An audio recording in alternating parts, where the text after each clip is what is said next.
Because of this, the mines were invaluable to the city, and the resources they provided helped turn Athens into one of the most powerful states in Greece. We will meet again after you've seen what the mines have to offer. Farewell for now, wanderer.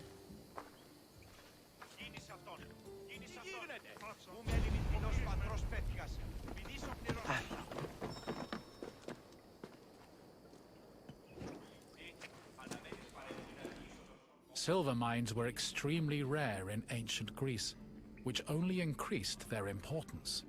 Athens started exploiting the Lavrian silver mines at the end of the 6th century BCE and used its metal to produce its currency. Production at the mines exploded around 485 BCE when an especially rich vein was discovered. The mine's abundant silver made Athens one of the wealthiest cities in Greece. They also provided the resources necessary to build a fleet large enough to defeat the Persians at the Battle of Salamis.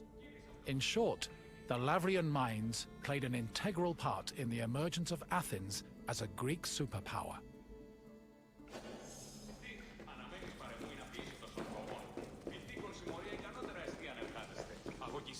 Exploiting the mine's resources required a lot of labor.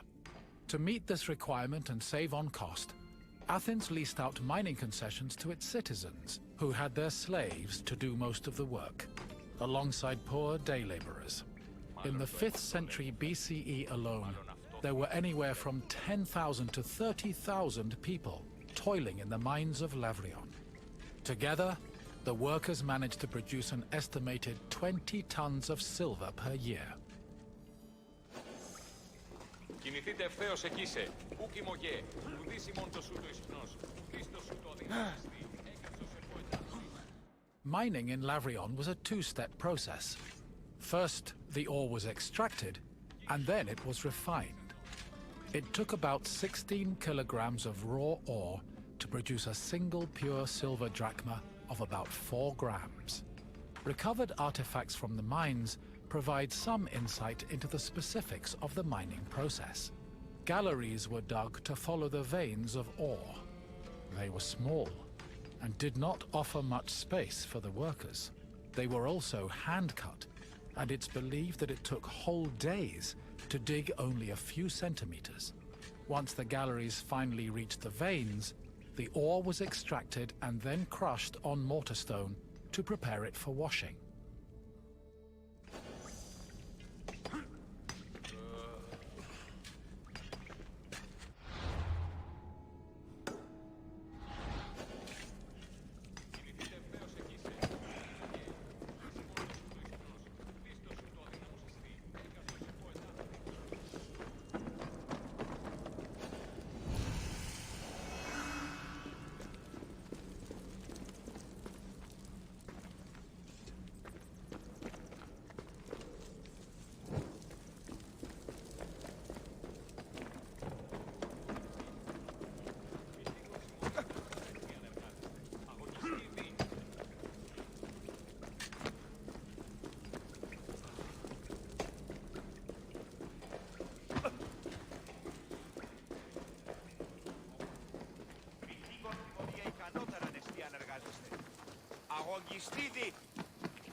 Mine workers used washeries to help clean rock from the ore.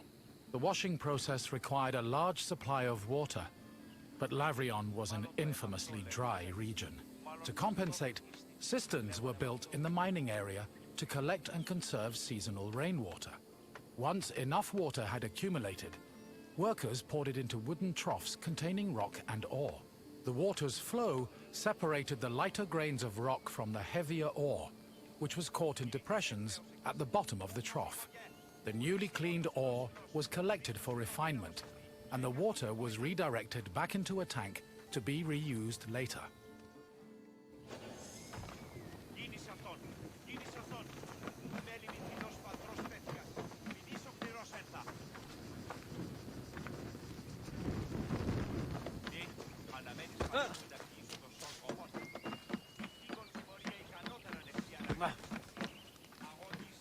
Once the ore was clean and dry, it was ready for smelting. Its purpose was to isolate the silver in the ore.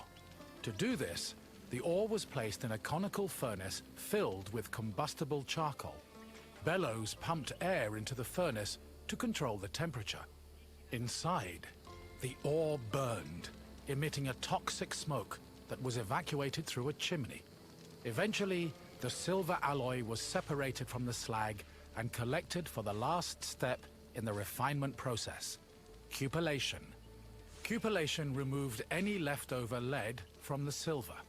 The smelted alloy was placed in a cupel, an absorbent bowl made of bone ashes. It was then put in a furnace, where it absorbed the lead and left only silver behind.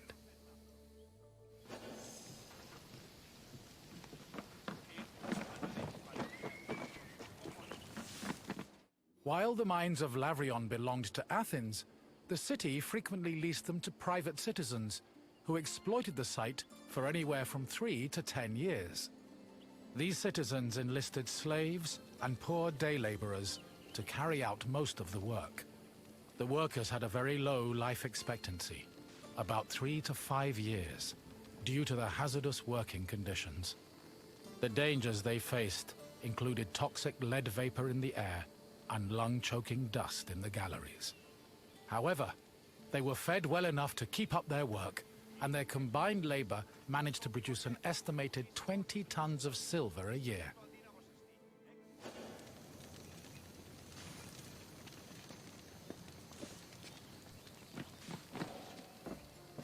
I hope you enjoyed your trip through the mines. We talk so much of Athens' glory, but we often forget the city's power was due to tremendous amounts of work. Work that often had a great human cost. What else would you like to do? Excellent. Let's begin. What was the last step in the silver refinement process?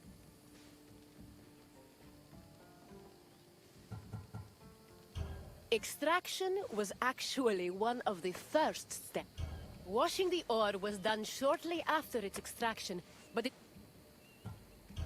Yes! Cupellation removed any remaining lead, leaving only the silver behind. Now, for the second question. How did workers acquire water for the ore washing process? Correct. The workers used cisterns to collect the seasonal rainwater. Now, the final question. Which famous battle did the mines help Athens win? Correct. The Athenians used silver from the mines to finance a massive fleet for the Battle of Salamis. It's clear your visit has taught you much. A job well done, Wanderer. Farewell, Wanderer. Best of luck on your journeys.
Μάκαρ, πολιόνιμε, περίπολε και τελετάρχα.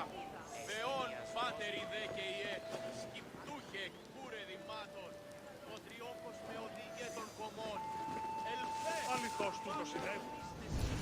Πρίον και χαρημένος εεί. Επικαλούμε σε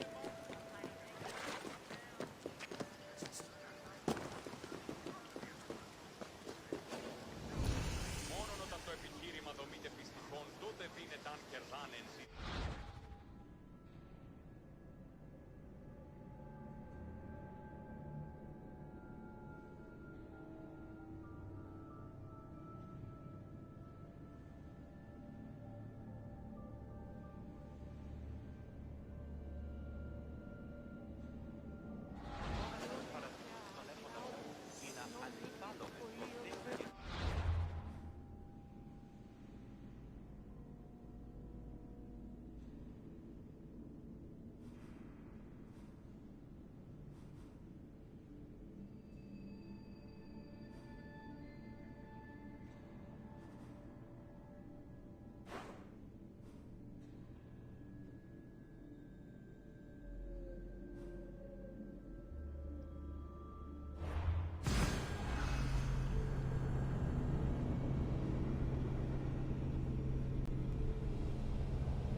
το σου το ισχνός, ουδείς το σου το αδύναμος εστί, έκαστος εφό ετάχθη.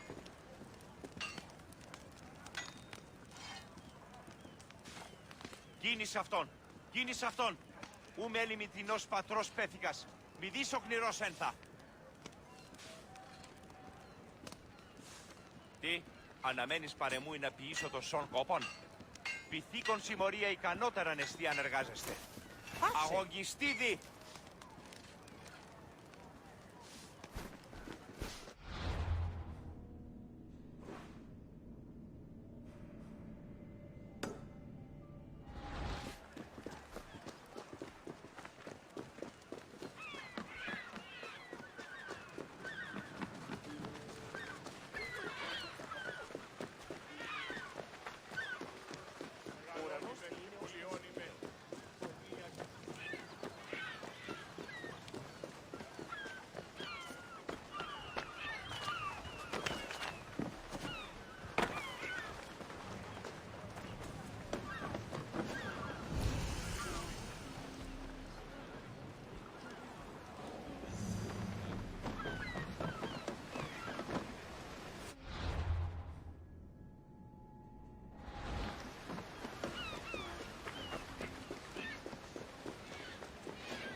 μικρών βαθμίδων. Τι συνεχίσετε όντως. Μεγαλώνουμε και πολιώνουμε. Καθίσαι, μάχαν.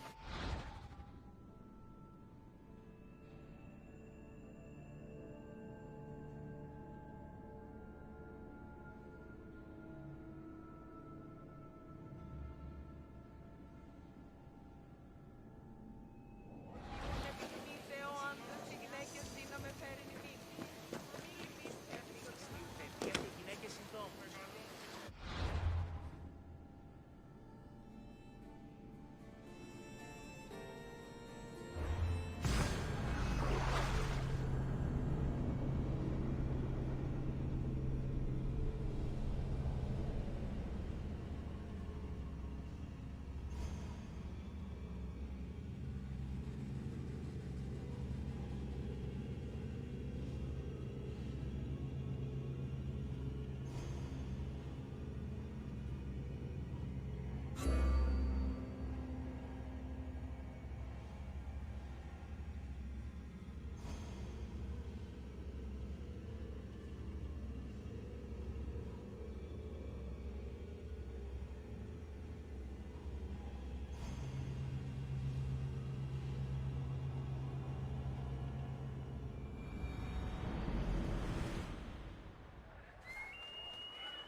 Είναι να κλονίσει την ισορροπία του πνεύματος.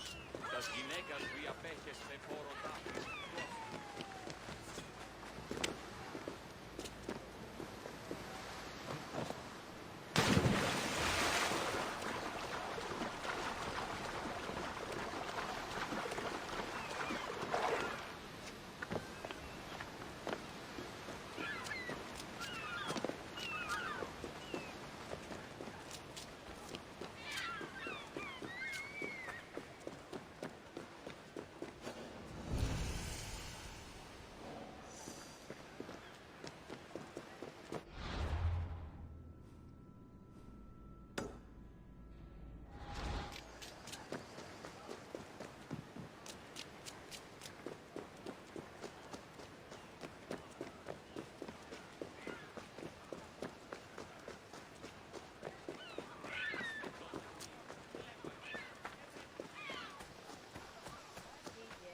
χώρο.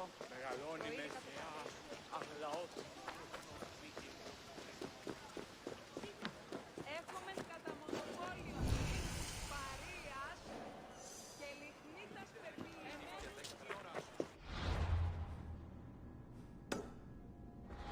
Ο έμος εξάδελφος και αυτό μας σταμάτα. Αενάω. Μηχανοποιός. Επί το επιθυμητόν και βρίσκεται. Υπέ και ευρύσω. Έχουμε κίνας ερηνιλάτες λαβορίστε.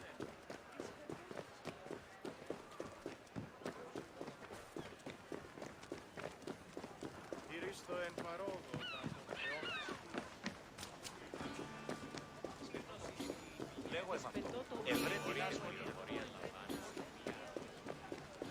Μόνο μετά το επιχείρημα δομή και πιστικών.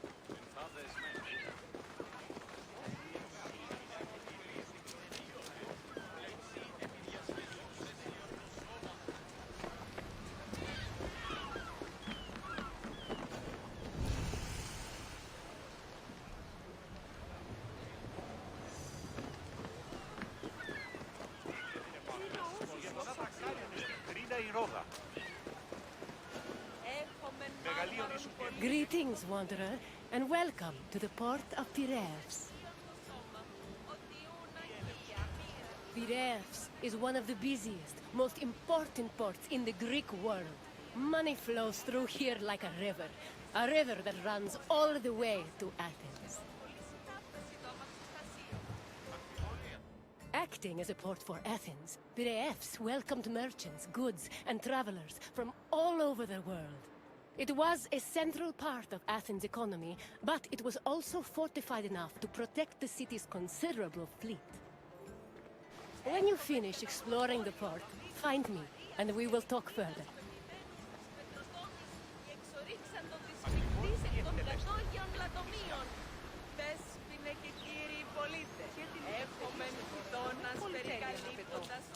Γαμήλιο δώρον εστί.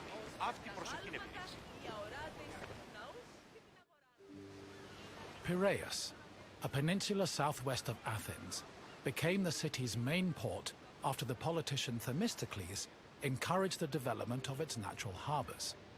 These developments led to the gradual abandonment of the older harbor of Phaleron. Piraeus's fortifications were further developed by Cimon and Pericles, along with the long walls which ensured goods could still be moved during sieges. Piraeus was divided into three main sectors: the military port, the emporion, and the residential area. By the 5th century BCE, it had become not only Athens' naval headquarters, but also the mercantile center of the Mediterranean.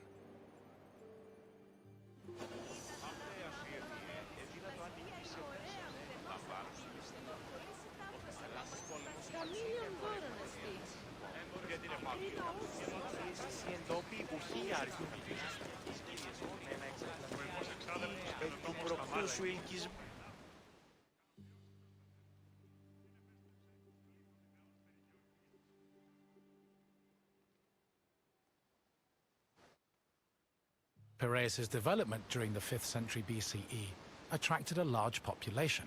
Many craftsmen, merchants, bankers, sailors, and ship owners moved to the port in great numbers.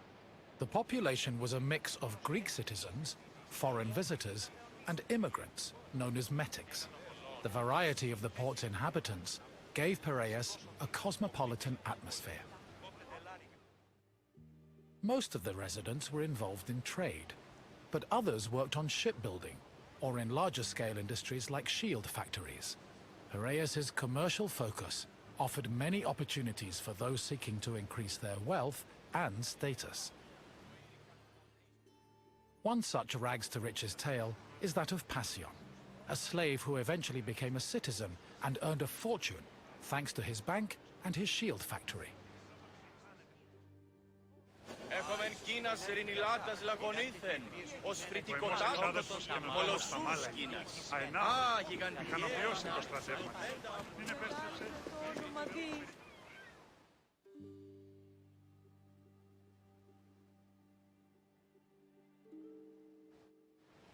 Piraeus was a demi, or district, of Attica.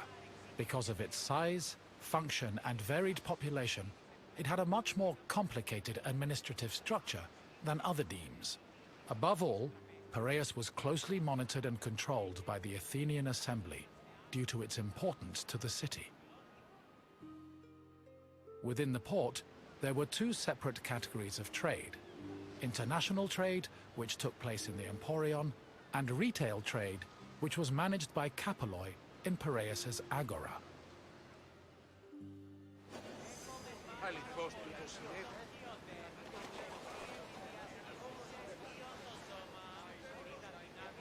Της θεής προελέλυντο με γεγονένε πτωχών παραδειγματίσου ένεκεν.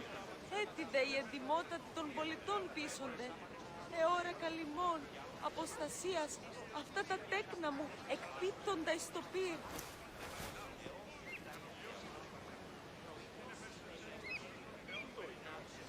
Αντιπολώ, δώσ' της εισένη θύματι, μη ανείς με πληκτίζεται σε τη σκησή εις τα οδούς ή να εξασφαλίσω τροφήν, ή μη πολίτης ως απόλεσε απαξάπαντα, ή μη η υπόμνησης της τροχυλασίας στη Θεία Βουλήση. Διαμοίραζε βραχή τη μεταθύματος πολέμων, Απόλεσα τον Νίκο, την αιστεία, την πειρατέα που πειράτησαν να τραγουδήσουν. Ανυπόφορον εστίν οράν. Ευρίσκεις την μάντρα. The Emporion was a commercial port dedicated to trading goods from overseas. All international transactions were required to be made within its limits and needed to be exclusively wholesale. Elected magistrates managed all business and laws in the port. Meanwhile, port authorities known as epimelites oversaw trade and took care of the regulation of prices. This was an especially crucial duty, as the amount of supplies and goods could fluctuate wildly based on factors like bad harvests or lost cargo. Common products sold in the Emporion included vegetables, fruits, fish, leather, timber, marble, metal, weapons, and ceramics. According to Hermippos, Athens was also wealthy enough to afford the finest goods from all over the world, including figs from Rhodes, almonds from Thassos, oil from Samos, and wine from Chios. Taxes were collected on all merchandise that came into the Emporion, which provided Athens with a major source of income.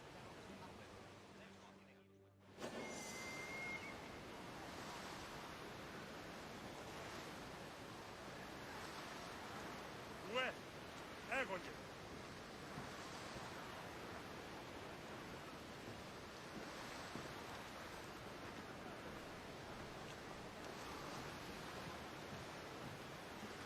Άπατον θάλασσαν αντλείς.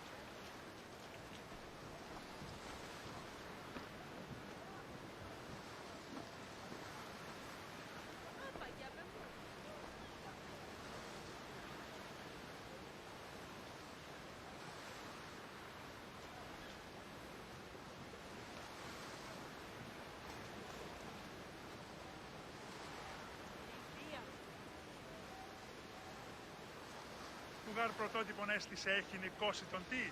Διαθέτω μεν ποζοϊκτίδια και ορνήθια. Είτε πόλη τα τέκνα σου και λάβε πυθίκιον.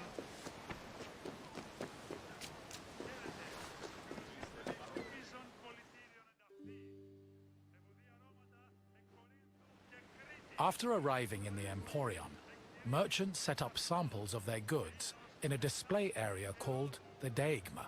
This was where citizens and foreigners gathered to officially make their deals. And almost all merchandise that came into the Emporion was traded within the area. The Deigma was under constant supervision by magistrates, who negotiated price control with the importers. They would occasionally give special privileges to those who agreed to sell at lower prices. These privileges ranged from tax exemptions to specially reserved seating in the theater.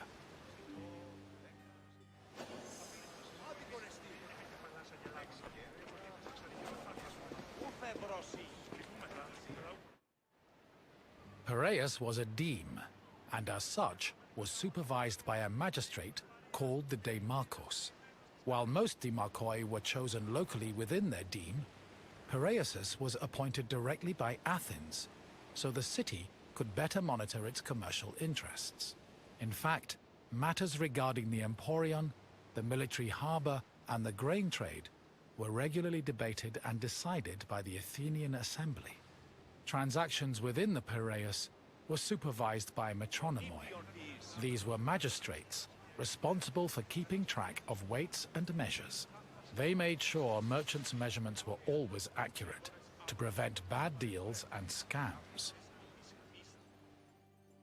Even though Piraeus would eventually develop into a city in its own right, it always remained under the control of Athens.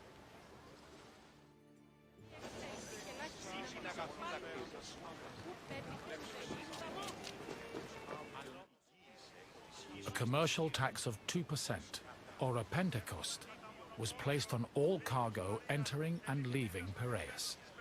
The tax was collected by a group of 5 people called Pentecostologoi. According to Andocides, this position could be bought for the hefty sum of 30 talents, or 180,000 drachmae. However, most of these officials made a profit of up to 6 talents, making the job very lucrative. While merchants were responsible for setting the value of their goods, Pentecostalogoi had the power to challenge the value, if they saw fit. Furthermore, merchants were required to register with these officials before they could transport, display, and sell their goods. Overall, this system provided Piraeus, and by extension Athens, with a tremendous amount of money.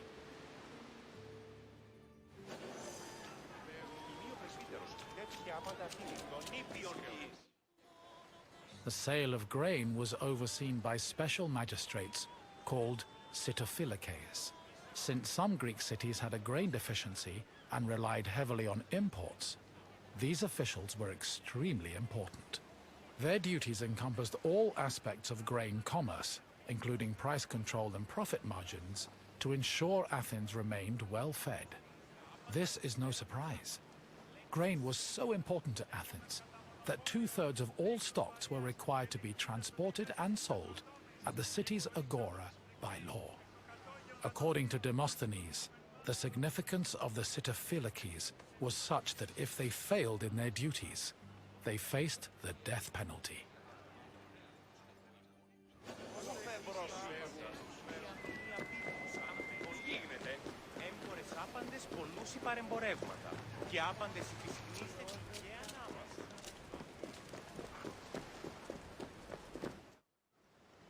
The Emporion operated on a foundation of credit and loans. Overseas commerce was handled by two types of tradespeople. Emporoi transported cargo in borrowed ships, while Naukleroi were ship owners who moved goods on their own vessels. Elsewhere in the Emporion were bankers and accountants who arranged loans and kept track of incoming and outgoing ships. Emporoi and Naukleroi financed their maritime voyages with these loans, which often had a high interest rate due to the dangers of sea travel. Emporoi used the loans to pay for both the cargo and the right to a ship, while Naukleroi only had to pay for their crew. Loans and interest were repaid upon a ship's return to port. However, in the event of a catastrophe such as a shipwreck, the merchant and ship owner were released from their obligations, and the losses were transferred to the lender.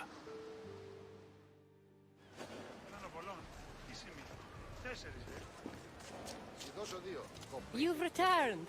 I hope you enjoyed your stroll through the port. Piraeus was important to Athens' commercial interests, but it eventually came into its own as a vibrant and bustling port. If you have any questions, don't hesitate to ask. If you say so. Let us see what you've learned, Wanderer. First, a simple question. Which Athenian politician originally encouraged the development of Piraeus' natural harbors?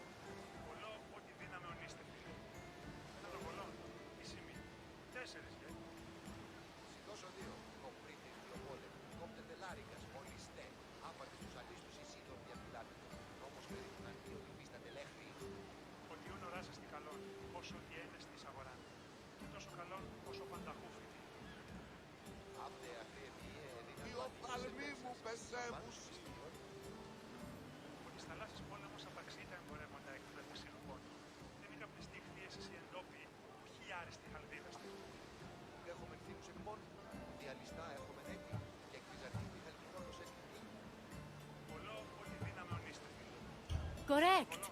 Themistocles saw Piraeus' potential as a port and encouraged its development. On to the next question. What did the Sitophilakes supervise? Yes, Sitophilakes had the extremely important responsibility of handling all matters related to grain commerce. Only one question left. What was the name of the slave who took advantage of Piraeus' opportunities to earn themselves citizenship?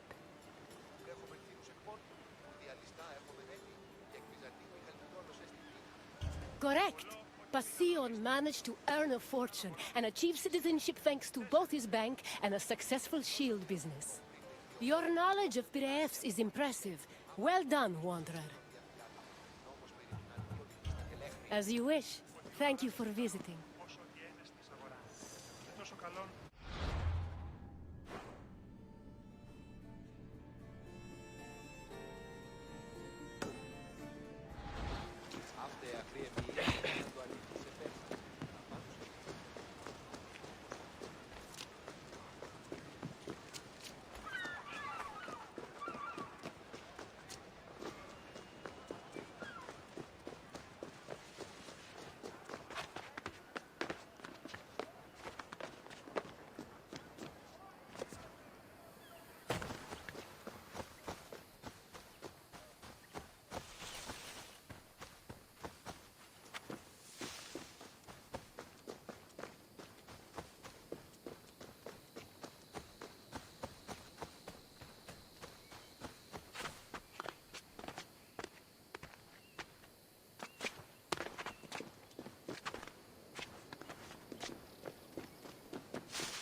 ότι είναι οθογενής στρατιώτου τεινός.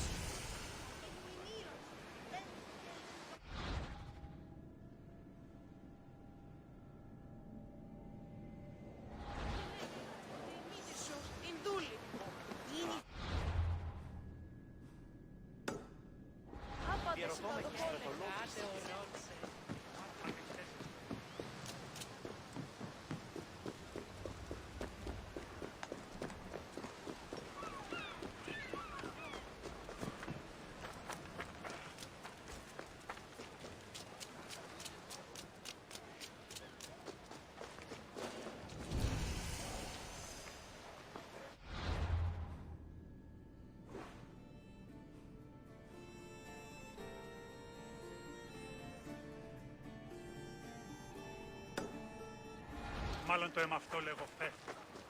Μάλλον αυτό είστε που λέγον εμαυτό.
tutto? Hello, Wanderer. May I introduce you to the Keramikos, the kiln that warms all of Athens' pottery. My name is Aspasia. Though I am not original, I've even the mind truly. The art produced here is some of the most beautiful in the Greek world. I envy the potter's skills, though I'm not quite as envious of their clay-stained hands. It's bad for the nails. Τι συνέβη μόλις? The Keramikos was a special neighborhood in Athens, where potters created vases and containers that stood all over Greece. This tour will take you through the elaborate process needed to turn something as simple as muddy clay into ornate perfume vases and gilded wine cups. Come find me when you complete your visit, and we can talk more about what you've learned.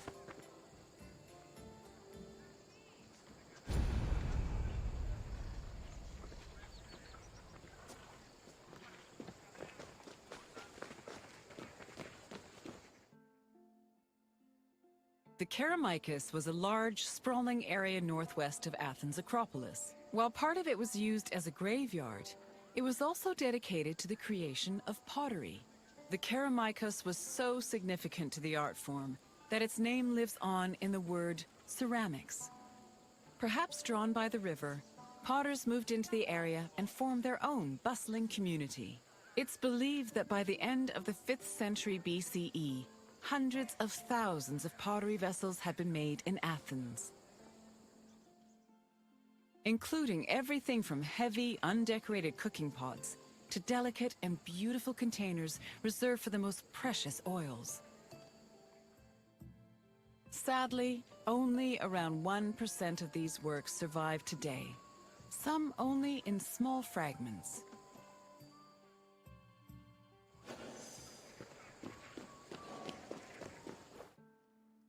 Raw clay from a river was hardly fit for a potter's wheel.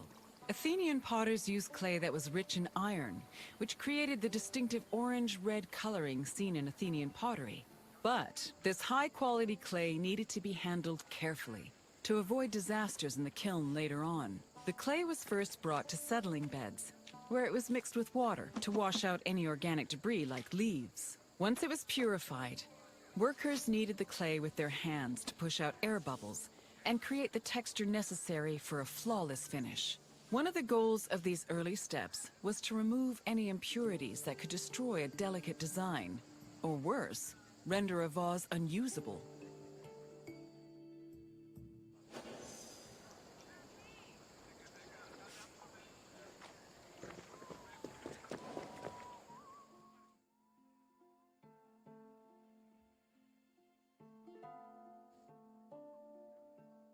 Once the clay was cleaned, it was up to the potter to shape it into a vase by spinning it on a wheel or pressing it into a mold. Their choice depended on what shape they wanted for the vase, but they also considered the possible scope of its decoration. Potters did not work alone.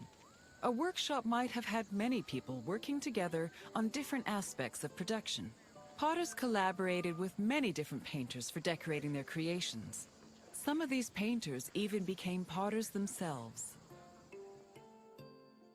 All in all, a single vase could be worked on by many different artists, with each one focusing on a different aspect of its design.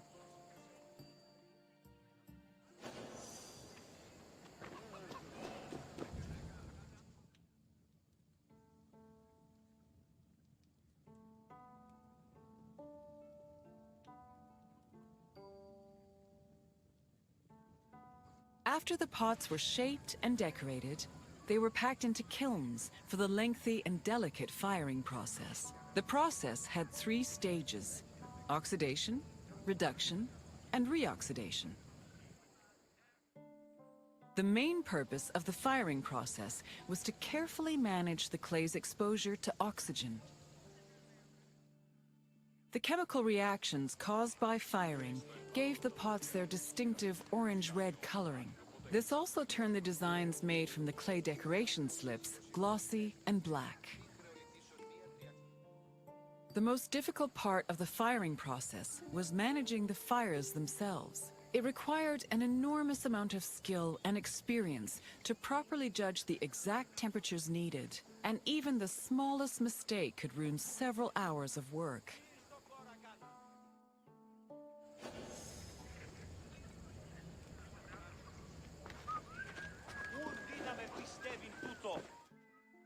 Vases could be decorated in all sorts of ways. Before 530 BCE, Athenian vases were decorated using the black figure technique, where figures and designs were painted as dark silhouettes.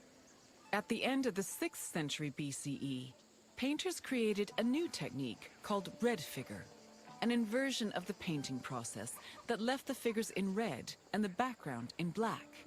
This gave the artist more freedom to better explore details like muscles and individual locks of hair. Designs were sketched onto the bare surface of the pot using a thin, sharp tool. Thin relief lines, which helped define subtle elements like facial features, were added using a brush made of a few stiff hairs. More elaborate vases were sometimes gilded, but these decorations were so delicate, they were most likely only added after the firing process.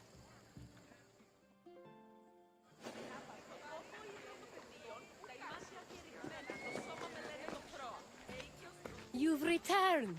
As you can see, pottery was an arduous and delicate process, but was exemplary of the skill and craftsmanship that dominated Greek art and culture. Now, is there something else you'd like to do? Then let's get right to it, starting with an easy question. What was responsible for the orange-red color of most Athenian vases? Correct! Athenian potters worked with clay that was rich with iron, and that iron created a distinctive orange-red coloring. On to the next question. What were the chambers for firing pottery called? A frigetron is a special tool for roast. Correct. Pottery was fired in kilns, and the firing process was extremely precise and delicate in nature. You're almost done. Just one more question. The firing process was made up of how many stages? The firing process was not made up of... Correct. The 3 stages of the firing process were oxidation, reduction, and re-oxidation. You know your pottery. Well done, Wanderer. Then we must part ways, at least for now. Farewell, Wanderer.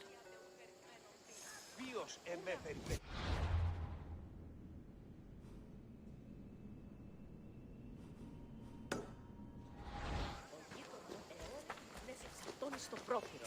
Αναγνώρισε.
Μάλλον το εμαυτό λέγω πέφτει.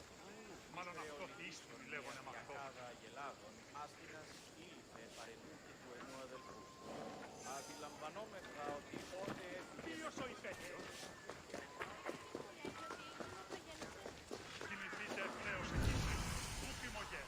Ουδείς ημών το σου το ισχνός. Ουδείς το σου το αδύναμος εστί. Έκαστος αφοητάχθη.